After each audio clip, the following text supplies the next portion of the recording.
कहते हैं कि दुनिया में मन सबसे ज्यादा शक्तिशाली चीज होता है। अगर किसी चीज को तुम पूरे मन से चाह लो तो तुम उसे हासिल कर सकते हो। ये मैं नहीं कहता, ये सभी महापुरुषों का कहना है। लेकिन अगर यह सत्य है, ये सच है, तो हम जो अपने मन से चाहते हैं वह हमें हासिल क्यों नहीं होता है? भाई, कोई भी इंसान अपने मन में तो दुख नहीं चाहेगा, लेकिन वो रहता तो दुखी है। हर इंसान अपने मन से तो कामयाब होना चाहता है, खूब पैसा कमाना चाहता है, लेकिन फिर भी वह कामयाब नहीं होता। भला ऐसा दुनिया में कौन इंसान होगा जो अपने मन में यह चाहेगा कि मैं नाकामयाब रहूं या मैं पैसा ना कमाऊं? सोचने की बात है तो इसमें दो चीज निकलकर सामने आती है।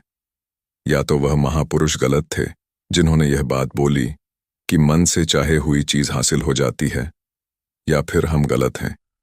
आज की पोस्ट में मैं जो कहानी बताने वाला हूं उसमें आपको एक ऐसा मंत्र मिलेगा। उसे समझने के बाद आपको एक ऐसा मंत्र का पता चलेगा जिससे आप यह समझ पाएंगे कि अपने मन से कोई भी चीज कैसे करवाई जाती है, मन में किसी भी बात का बीज कैसे बोया जाता है। यह इस कहानी से आपको अच्छी तरह से समझ में आ जाएगा, और इससे आप यह भी समझ पाएंगे कि आकर्षण का नियम, लॉ ऑफ अट्रैक्शन, कैसे काम करता है। कहानी छोटी सी है लेकिन बहुत ही गहरी है। इस पोस्ट को पूरा लास्ट तक पढ़ना, तो ही आप अच्छे से इस कहानी का पूरा लाभ ले पाएंगे। तो चलिए कहानी शुरू करता हूं और समझते हैं कि मन का मंत्र। एक बार की बात है, एक आदमी के जीवन में सिर्फ दुख ही दुख थे। वह जो भी काम करता उस बेचारे का वह काम पूरा ही नहीं होता। घर में आता तो घर में क्लेश बना रहता। किसी से कोई मदद मांगता तो कोई उसकी मदद नहीं करता। ऐसा लगता था कि चारों तरफ से उसके ऊपर दुख का पहाड़ टूट पड़ा है। उसे समझ नहीं आ रहा था कि मैं इन दुखों से कैसे पार पाऊं। वह दिन रात यही सोचता रहता था कि अपने दुखों से छुटकारा कैसे पाना है। इसी कारण से वह रात में सो भी नहीं पाता था।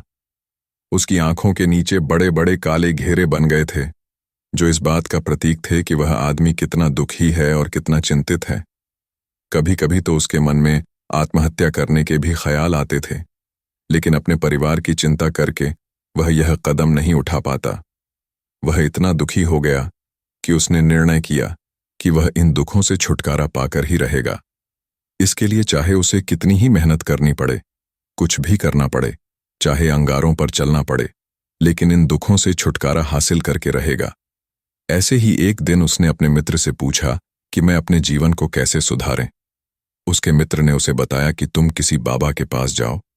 बाबाओं के पास ऐसा मंत्र होता है जिससे सारे दुख मिट जाते हैं, जीवन खुशियों से भर जाता है और धन संपदा भी हासिल होती है। तुम किसी ऐसे बाबा को ढूंढ लो, बस तुम्हारा काम बन जाएगा। उस आदमी के मन में यह बात पूरी तरह से पक्की बैठ गई कि कोई बाबा ही मेरा दुख दूर कर सकता है, और इसीलिए उसे किसी भी बाबा के बारे में पता चलता तो वह उस बाबा के पास पहुंच जाता, उस बाबा को अपनी समस्या बताता और उससे उसका समाधान पूछता और कहता कि बाबा, मैं कुछ भी करने के लिए तैयार हूं, लेकिन मेरी इन समस्याओं से मुझे छुटकारा दिला दीजिए। आप जो कहेंगे मैं वह करूंगा, लेकिन मेरे जीवन को सुधार दीजिए। बाबा उसे कुछ टोने टोटके बताते थे करने के लिए, और बदले में दान दक्षिणा ले लेते थे कि यह टोना टोटका करने के बाद तुम्हारे घर में सुख शांति बनी रहेगी। बस इस टोटके को पूरी विधि के साथ करना। वह आदमी घर लौटकर पूरी विधि के साथ टोने टोटके करने लगा, लेकिन बहुत टोने टोटके करने के बाद भी उसके जीवन में कुछ बदलाव नहीं आया। इसके विपरीत उसका जीवन और ज्यादा दुखी हो गया। जो भी बाबा उसे टोना टोटका देता था वह बदले में उससे दान दक्षिणा लेता था, जिससे उसका धन भी धीरे धीरे खत्म हो रहा था। इससे उसके जीवन में दुख और ज्यादा बढ़ गया। तब उसे लगा कि बाबाओं के पास जाने से तो मेरे जीवन में दुख कम होने की वजह बढ़ते ही जा रहे हैं, तो मुझे क्या करना चाहिए? बाबाओं के पास जाऊं या ना जाऊं? फिर एक दिन एक आदमी ने उसे बताया कि तुम अपने घर में किसी पंडित को बुलाकर हवन करवा लो। हवन होगा, घर शुद्ध हो जाएगा, कोई भी बुरी ऊर्जा होगी घर में तो वह घर से बाहर चली जाएगी। किसी पंडित को बुलाकर पूरे विधि विधान उसे मंत्र उच्चारण कराओ, हवन कराओ, जिससे घर में सुख शांति आए। उस आदमी के मन में यह बात बैठ गई और उसने एक पंडित को अपने घर पर बुलाकर हवन करवा दिया। हवन अच्छी तरह से संपन्न हुआ। बदले में पंडित ने भी अच्छी दान दक्षिणा ली और उसके बाद वह वहां से विदा हो गया। लेकिन कुछ दिनों के बाद उस आदमी को महसूस हुआ कि उसके जीवन में अभी भी कोई बदलाव नहीं आया है। अब वह आदमी पूरी तरह से दुखी हो गया और ज्यादा परेशान हो गया। अब तो उसे लगने लगा था कि मेरे जीवन में से दुख कभी खत्म ही नहीं होंगे, और यही सोच सोचकर उस आदमी का बुरा हाल हो गया था। फिर एक दिन उसे अपने मित्र से एक ऐसे बाबा के बारे में पता चला जो समाधान बताने के लिए कोई दान दक्षिणा नहीं लेता था।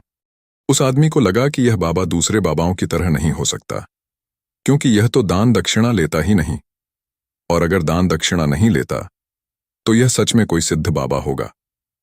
और यही सोचकर वह उस बाबा के पास पहुंच जाता है। जब वह आदमी वहां पर पहुंचता है तो वह बाबा ध्यान में बैठे हुए थे। यह देखकर वह आदमी वहीं पर चुपचाप बैठकर ध्यान से बाहर आने का उनका इंतजार करने लगा।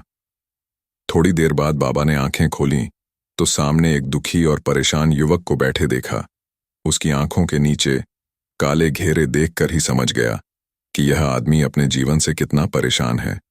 उसे संबोधित करते हुए बाबा ने पूछा कि बच्चा, क्या चाहते हो? बाबा के पास क्या लेने आए हो? उस आदमी ने कहा कि बाबा, मैं अपने जीवन से बहुत परेशान हूं। मैंने इन दुखों को दूर करने के लिए बहुत सारे रास्ते अपनाए। हर वो तरकीब करके देखें जो किसी बाबा ने मुझे बताई। हर वो काम किया जो कोई भी इंसान ने मुझसे करने को कहा, लेकिन मेरे जीवन में दुखों में कोई कमी नहीं आई। बाबा, इसके विपरीत मेरे जीवन में दुखों में बढ़ोतरी हो गई है। मुझे समझ में नहीं आ रहा है कि मैं क्या करूं। कभी कभी तो मैं आत्महत्या करने की सोचता हूं, लेकिन मैं अपने परिवार की सोचकर मैं यह कदम नहीं उठाता हूं। मैंने आपके बारे में बहुत सुना है बाबा, और मैं बहुत उम्मीद के साथ आपके पास आया हूं। कृपया करके मुझे कोई ऐसा मार्ग बताएं जिससे मुझे अपने दुखों से छुटकारा मिल जाए। मैं अपने दुखों से छुटकारा पाने के लिए कुछ भी करने को तैयार हूं। आप मुझे कोई भी रास्ता बताएं, चाहे वह रास्ता कितना ही कठिन क्यों ना हो, मैं उसको पार करके रहूंगा। बाबा ने महसूस किया कि आदमी तो सच में बहुत परेशान है। बाबा ने उसकी बात सुनकर कहा कि बच्चा, दुखों को दूर करने के लिए मंत्र ऐसे ही नहीं मिलते हैं। मंत्र पाने के लिए कुछ करना पड़ता है। तुम कुछ कर सकते हो। यह सुनकर पहले तो उस आदमी ने सोचा कि यह बाबा भी मुझसे दान दक्षिणा मांगेंगे, लेकिन और कोई रास्ता ना पाकर उस आदमी ने कहा, बाबा, आपको जितना भी दान दक्षिणा चाहिए मैं देने के लिए तैयार हूं, लेकिन आपका मंत्र सच्चा होना चाहिए, वह पूरा होना चाहिए, उसका फल मुझे मिलना चाहिए। उसके बाद मैं आपको जो भी दान दक्षिणा लेना चाहते हो मैं आपको दे दूंगा। बाबा ने कहा, दान दक्षिणा तो बहुत छोटी चीज है, मुझे वह नहीं चाहिए।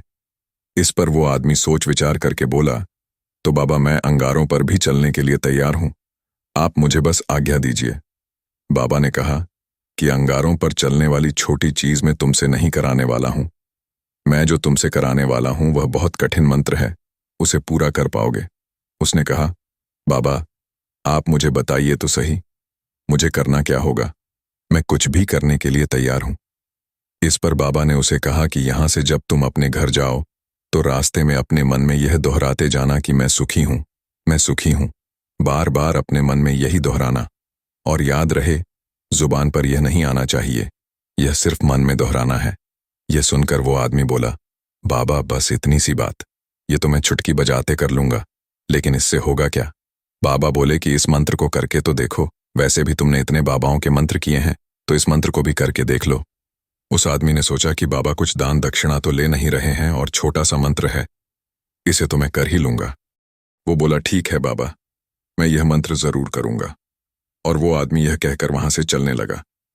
लेकिन जैसे ही वह चलने लगा, पीछे से बाबा ने बोला कि बच्चा, एक बात याद रखना, जब तुम यह मंत्र अपने मन में दोहराना तो तुम्हारे मन में बंदर के विचार नहीं आने चाहिए, बंदर का ख्याल भी नहीं आना चाहिए, तो ही यह मंत्र सिद्ध होगा। आदमी बोला, मुझे तो आज तक बंदर का कोई विचार नहीं आया, तो अब क्यों आएगा? आप चिंता मत करिए बाबा, मैं बस मन में यही दोहराऊंगा कि मैं सुखी हूं, मैं सुखी हूं। इसके अलावा बंदर का कोई भी विचार मेरे मन में नहीं आएगा। यह कहकर वह आदमी वहां से चल देता है। वह अपने मन में मैं सुखी हूं, मैं सुख ही हूं, यह दोहराता हुआ थोड़ी दूर ही चला था कि उसके मन में अचानक बंदर का ख्याल आ गया। बंदर का ख्याल एक बार आया और चला भी गया। लेकिन उस आदमी ने सोचा, आज तक तो मुझे बंदर का कोई भी विचार नहीं आया, यह आज बंदर का विचार क्यों आ गया। और ऐसे करके उसने उस बंदर के विचार को पकड़ लिया और यह भूल गया कि मुझे क्या मंत्र दोहराना है, और वह बंदर के बारे में सोचने लगा। जब थोड़ी देर बाद फिर से उसे होश आया तो वह फिर से अपना वही मंत्र दोहराने लगा जो बाबा ने उसे बताया था, मैं सुखी हूं, मैं सुखी हूं। लेकिन अचानक से उसे एक बंदर दिखाई दिया और यह देखकर फिर से उसके मन में बंदर का विचार उठ गया, और यह देखकर वह इस विचार को बाहर फेंकना चाहता था, और वह चाहता था कि मेरे अंदर किसी तरह से बंदर का विचार ना आए। लेकिन उसे तो सामने बंदर ही दिखाई दिया। ऐसे ही जद्दोजहद करते करते घर पर पहुंचा, और घर पर पहुंचने के बाद अपनी पत्नी को कहा कि हे बंदरिया, मुझे खाने में बंदर परोस दो।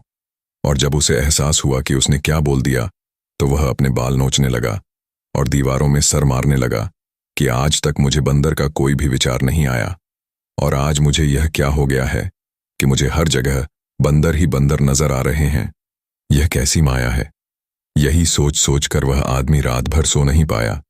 रात भर करवटें बदलते रहा और सुबह उठकर सीधे उसी बाबा के पास पहुंच गया और उसके चरणों में गिरकर कहा कि बाबा, पता नहीं क्या चमत्कार हो रहा है, आज तक मुझे बंदर का कोई विचार नहीं आया, लेकिन कल से, जब से आपने मुझसे कहा कि बंदर का विचार नहीं आना चाहिए, तब से मुझे हर जगह बंदर ही बंदर नजर आ रहे हैं। उस आदमी ने कहा कि बाबा, मुझे तो आपके पीछे पेड़ पर बैठा बंदर केले खाते हुए दिखाई दे रहा है। यह हो क्या रहा है बाबा। यह सुनकर बाबा हंसने लगे। हाँ हाँ हाँ हाँ बच्चा, मन का जाल एक ऐसा जाल है जिसे समझ पाना इतना आसान नहीं है। बंदर तो तुम्हारे रास्ते में पहले भी आते थे। जब तुम मेरे पास आए थे तो इन्हीं पेड़ों पर यह बंदर घूम रहे थे, लेकिन तब तुम्हारे ध्यान में यह बंदर नहीं था, तब तुम्हारे ध्यान में सिर्फ दुख थे। इसके बाद बाबा ने उसे बताया कि बच्चा, हम जिस चीज से भी दूर भागना चाहते हैं वही चीज हमारे मन में बहुत गहरे में प्रविष्ट हो जाती है और हमारे अंतर्मन में समा जाती है। असल में हम जिस चीज से छुटकारा पाना चाहते हैं उससे छुटकारा इसीलिए पाना चाहते हैं कि वह हमारे साथ बहुत गहरे से जुड़ी हुई है, और हम जितना ही उससे छुटकारा पाना चाहते हैं वह उतनी ही गहरी हमारे मन में बैठती चली जाती है और आखिरकार हमारे अंतर्मन में छा जाती है। ऊपर से तो हम चाहते हैं सुखी होना कि मैं सुखी हूं, सुखी हूं। हमारे होंठ भी यही बोलते रहते हैं, लेकिन हमारे मन में दुख समाये होते हैं। हमारे विचारों में, हमारे मन में दुख ही दुख दिखाई देते हैं। इसीलिए अपनी जुबान से बार बार यह बोलने से कि मैं सुखी हूं, मैं सुखी हूं, हम सुखी नहीं होंगे जब तक यह मंत्र हमारे अंतर्मन में प्रविष्ट नहीं होगा। इस पर उस आदमी ने पूछा कि बाबा, लेकिन यह मंत्र हमारे अंतर्मन में प्रविष्ट कैसे होगा। यह सुनकर बाबा ने कहा कि बच्चा, अपने दुखों से लड़ना बंद कर दो।